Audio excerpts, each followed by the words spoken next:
Welcome to the next episode of the HR Mavericks podcast. I'm Garrett Justice, and today I'm joined by Clint Van Marrewijk, who's a founder and CEO at SaferMe in New Zealand. Clint, how are you doing today? Hey, yeah, I'm good, thanks. Great to have you here, coming to us from the future. It's tomorrow morning in New Zealand where you're at, correct? That's right, 9 a.m. I'm having plenty of coffee right now. Awesome. Well, we are super excited to have you on the show today, and really just to understand what you do, what your company does, and how it applies to our small business HR audience. I think there's a lot of applications. But before we jump into that, though, tell us a little bit more just about your background and also about your company, SaferMe. Oh, yeah. So SaferMe has been in the proximity safety game for 7 years now. And because of that history, we got asked to supply the New Zealand government for business-focused contact tracing. So proximity safety, as you can imagine, is a real niche area of safety, but it suddenly became not so niche. Roughly two odd years ago. So since that time, we've been supplying everyone from education through to mines, any food production, the government clients. And because of our history in New Zealand and contact tracing there, we actually got some clients and now more and more US-based clients. And so we set up an Austin, Texas office, and away we went. So I'm usually there, but actually I'm in New Zealand right now. Awesome. Well, it's super great to have you on the show. And I'm sure that context is actually how long you've been doing this is actually really important, because I'm sure you get questions all the time. Did you just start in the last 2 years with, the pandemic that has gone across the entire world? I'm sure people didn't really know, maybe some, but it's one of those lesser known industries, contact tracing, until it became, front stage for everyone the last few years, right? Yeah, that's fair to say. I mean, at first, for us, the demand obviously was New Zealand based. And then because of our position, really, I guess, as a leader in the space, we ended up supplying contact tracing into a lot of businesses. And we've really seen the development of the pandemic right through from the early days when it was really food production, then education, and then it came into office-based workers and industrial. So basically anyone that has a lot of team members, or even sometimes relatively small groups that have to be in close proximity and have to be in the office, supply chains and critical infrastructure, things like that. It's really just about automating the ability to stop having to shut yourself down. Yeah. So that's what contact tracing is all about, right? So instead of saying everyone go home, it's about, okay, it's just these 4 or 5 people that need to take some precautions, and then we can just keep on working and keep making money together and operating our business. So awesome. That's what it's all about. Definitely applicable. And so we want to dive into this topic and understand it a little bit more, because I think it's something that's applicable to all businesses today, especially in the world that we live in. So before we jump into that, though, tell us a little bit more about what prompted you to start this business 7 years ago. Good question. I actually was in another business at the time. I was a mechanical engineer back in the day, and I actually went into the finance industry, as you do when there was so much money in it, back in sort of, what was that, pre-GFC. So I'm showing my age here. And I helped build a company up there and became a partner. And when that was going through the exiting process, I was really looking around for what businesses were closer to my core skill set, which was engineering, mechanical engineering. And I'd spent some time working in gold mines, food manufacturing plants, and things like that. And I really saw the crossover of data use that we were doing in the finance industry and the data use that should be in the safety industry. And I was struck by how big the problem was with safety, and then what technology could actually be applied and brought from other segments and taken into safety. So the problem in the safety industry is it tends to lag on technology uptake, and we're all about, okay, where is the real innovation happening? Typically it's marketing and sales was where a lot of smart things are happening. And so we'll go and really investigate and then bring that technology over. So that's just where I saw an opportunity, started up a little experiment, and then got some customers, and here we are. Awesome. Keeps on rolling. Yeah. Awesome. I love it. Yeah. I want to pick your brain a little bit more on that, just small business operations, which we'll get to in the end, what you feel like is important there. But, really, I want to dive into this topic a little bit deeper, again, because of COVID and how so many people, especially, HR departments, are tasked with thinking about how do we limit risk in our operations, especially, and also protect our people and keep them healthy. So tell us a little bit more about some of the things that you have learned the past few years about this evolution of best practices when it comes to, COVID protection specifically. Yeah. I mean, there's the big 3 that everyone has heard about, vaccination, testing, and contact tracing. I mean, there's actually obviously been developments in all three of the most important levers you can pull. There are other obviously things you can do as an organization to prepare your team and protect your customers, distancing, scheduling of people, making sure the right people aren't crossing over, a number of other things. But the big three are still what they are. I mean, I think one of the biggest misconceptions, at least where we have a lot of exposure to the market, is that people think contact tracing is not actually, and that's really because a lot of government applications have failed quite badly, really. Yeah. And that's at the state and government level, really across the world. And it's because older systems were used to try and solve the problem, phone trees and that sort of technology. I suppose it's a podcast and people can't see me using air quotes to describe that. When you are trying to solve something like that at the scale we're dealing with and the speed you need to answer with, you can't use a phone tree. It's just not going to work. It's something you could use perhaps for smallpox ring fencing back in the day, which is what kind of carried over, and Ebola and those sorts of outbreaks. But with something like this, you need to move faster and you need to have better data. So that's where automatic contact tracing comes in. There are actually a number of ways that people go about tackling automatic contact tracing. And then we've settled on a Bluetooth rechargeable card-based method so that you don't have to charge anything. You just wear, it looks like this. Again, I'm showing something on a podcast, which is a bit silly. It's the size of a credit card. It has a battery in it that lasts a year. You carry it with you. It has no personal information on it. If you get sick, you push the button near the app and data is shared with your HR team. They can make smart decisions, isolate the right people, not the wrong people, and everyone carries on. Like, it's really, so what would I say has been the kind of evolution? I think just adapting and starting to use technology that actually works. And there was a lot of mistakes made early. And now it's about actually what do we do for the next 5, 10, 15 years? And being prepared, not about necessarily being reactive. Yeah. I think that's the key too, is I think for a lot of businesses, it's been something that's been back of mind, but it's really come forefront in the last few years as something that needs to be addressed proactively. So it sounds like your solution is really just as simple as, someone wearing a key card and a lanyard around their neck or on their belt, right? And so you can imagine how simple that would be for employees, and then being able to track that data, and so that you have a rollout plan then if someone is infected or sick, right? So yeah, and then that you don't even need, the data doesn't even come in unless someone is sick. That's the other thing. So it's really, it's what tends to happen is employees in a business want to keep other employees safe. They don't want to make people sick, but sometimes you realize you're sick halfway through the day, or the rapid test that you took didn't pick it up, and then it picks it up the next day, which everyone's had happen to them by now, I'm sure. In that day, who is it that needs to isolate so that your business can carry on? So that's what it's about. And you only push the button as an employee if you need to. And it's effectively, that data is not shared at all until you push that button.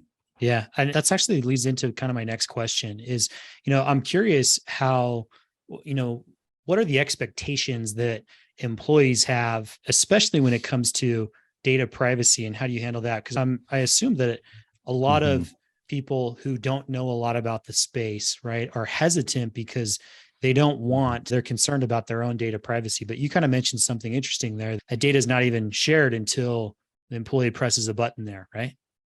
That's right.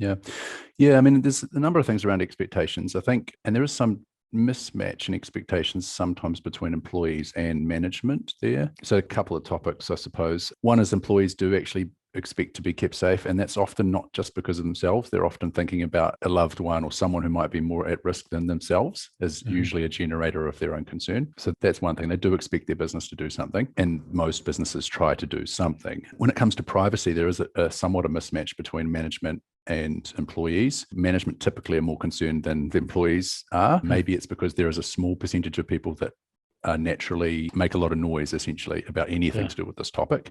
And that sets off a cascading worry at the management level, ignoring the 90% of people who actually just want to do their job and not get sick. Now, when it comes to the technology itself, the mismatch is actually that you can make these things fully anonymous, like completely. And so on this card, for example, we use the same technology as a bank, but it's called rolling encrypted IDs, which basically means on this card that I'm wearing. For the listeners, I'm wearing a contact tracing card now. On it, it's just rolling encrypted numbers that automatically are deleted after 21 days. There's no names. There's literally nothing on there that is useful to anybody till it's put together on your HR team site. Now, if you were doing an ineffective phone tree interview, they're still going to be asking you those same questions. All you're doing is providing accurate data instantly on the HR team side. SaferMe, our business, has none of that information. Yeah. So that's, or can be configured to have none of that information. Some businesses actually want to have it on the SaferMe side. It really depends. So yeah, there's a few mismatches there. And I think it's because during the early days of the pandemic, people were trying to respond so quickly that they were using technology that wasn't built for purpose often, and it wasn't really suitable. So they might have been using kind of wristbands that were adapted, or they might have been using dongle-based systems that need kind of large scan in, scan out portals, which you don't need with something like SaferMe. So because of the mismatch of technology and it wasn't built for privacy from the beginning, there were mistakes made, right? And so there's some truth in those concerns, but also I think, let's get on with what we have to do over the next 20 years and solve the problem. Yeah, fascinating. I want to come back to, you mentioned at the very beginning, that experience of supplying the New Zealand government with contract tracing. But before we do that, you kind of mentioned something right at the very end there with what you just said with, what's going to be happening. So I'm curious what you think is next when it comes to being prepared in the future for businesses. Yeah, I mean, it's about being able to respond in 2 to 4 days, not 2 to 4 months. And what tends to happen during a pandemic setting, or even a significant COVID wave, or winter is coming, is that everyone wants the same thing at the same time, and you don't want to be in that position because then you're at the back of the line. And so a lot of businesses are starting to move to a readiness or pandemic readiness mindset. So that's about planning. Okay, what's our 15 or 20 year or 5-year plan, not what's our 6-month plan. And that means you're really trying to tackle the big three and others. So being prepared for what you can do in response to pandemic. And something like SaferMe, we offer a pandemic toolkit, which basically means you're ready to go in 2 to 4 days. You don't have to be at the back of the line. And inside a business, what that practically means is you're approved to be purchased. You're already hooked up to their internal systems. You've already trained the person every now and again, like a fire drill. This is how you do it. This is what it looks like.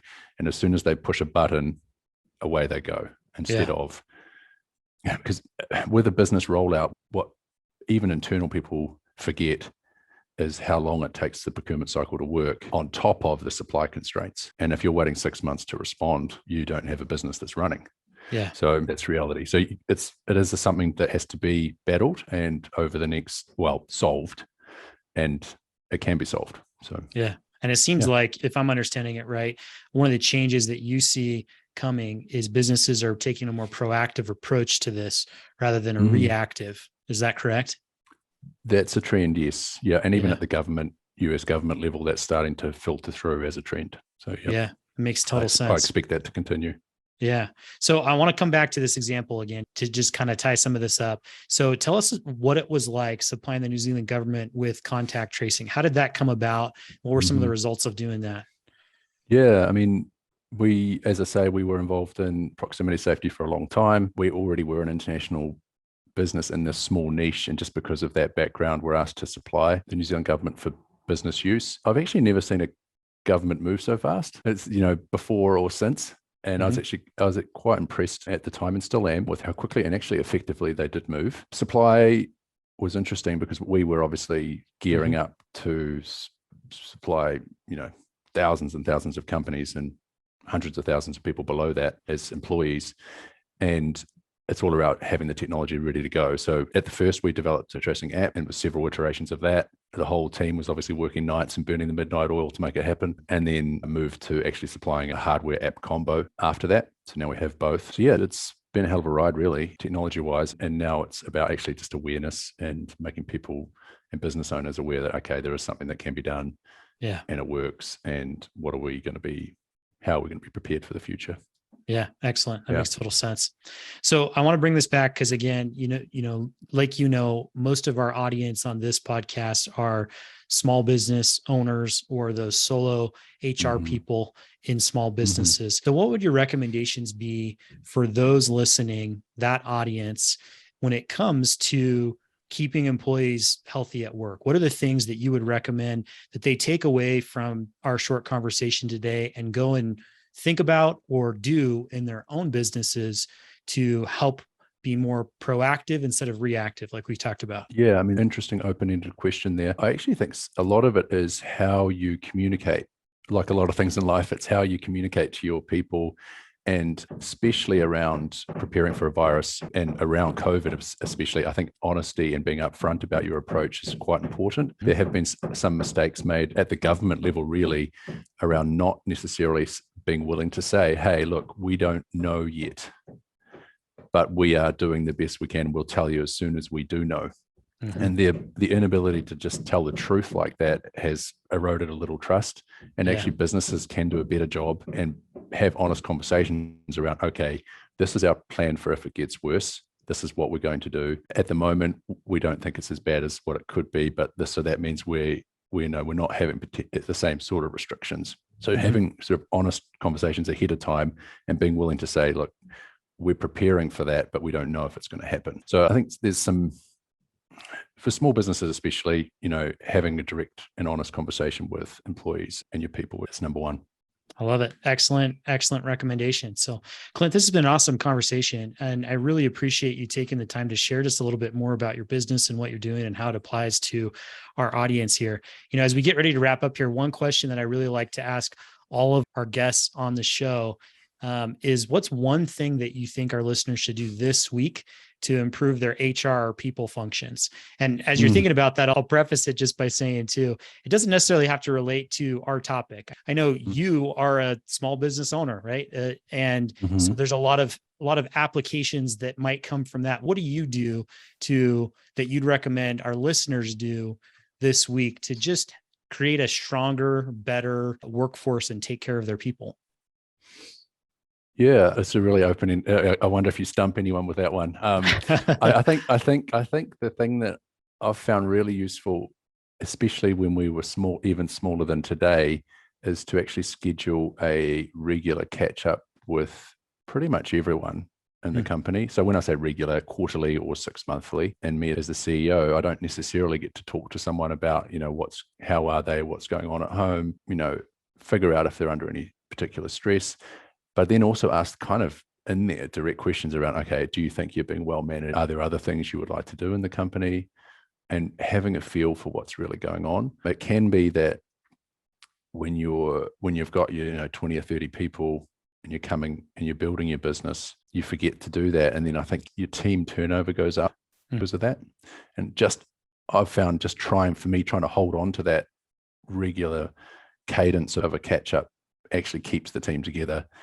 Far less likely to lose people, and you can actually intercept losses earlier because someone will actually have a direct relationship with you and just come to you first and say, hey, look, I've had this big offer and what can we do about it? So I mean, that's my take, is just schedule it. So what could you do today to make a difference? I would schedule a recurring either 6 monthly or quarterly meeting with anyone in a business less than probably 30 people, somewhere in that number.